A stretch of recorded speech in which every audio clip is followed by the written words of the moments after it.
Today I'm out near Las Vegas, Nevada, taking a look at the 2023 Kia EV6 GT. This is one of the hottest performance mainstream things you can buy. Whether you want to call this a crossover or a pregnant hatchback, I'll leave that up to you.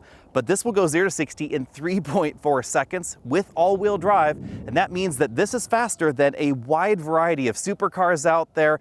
Also, definitely faster than a Mach-E GT, which is a direct competitor to this, and even faster than a six-figure Porsche Taycan.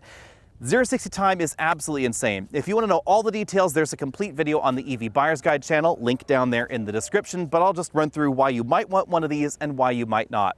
The consistency of performance is really the most intriguing thing about the EV6 GT. This will go 0 to 60 in 3.4 seconds, not just when the battery is full.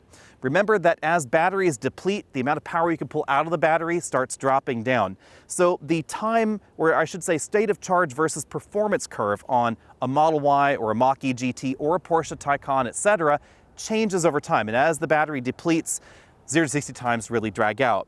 This is strangely consistent. 0 to 60 in 3.4 seconds in preliminary testing out here in Nevada at 100% charge all the way down to 50% state of charge. That's where things drug out a little bit to 3.5 seconds, and then all the way down to 25% state of charge. This was still running 3.9 seconds 0 to 60, which is very, very fast. That makes this not only faster than a Mach-E GT or a Mach-E GT performance, it's really on par with the Tesla Model Y performance for a much lower sticker price, $61,400 in this model.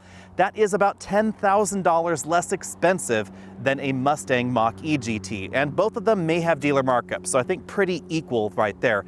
Definitely a lot less than a Porsche Taycan. Now, love it or hate it, the style is sort of hatchback meets crossover, as I said before. The roofline is fairly low, so interior headroom could be a little bit of a limiting factor for some folks.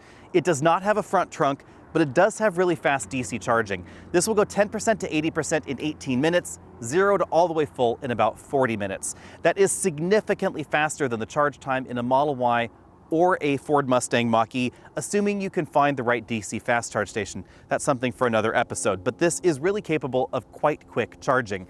And that's good because the GT version really has the lowest range in the bunch. It's right around 205 miles of EPA range, or just around there. You can get up to 310 miles of range if you get the rear-wheel drive version. All models charge at the same rate because they all have essentially the same battery pack.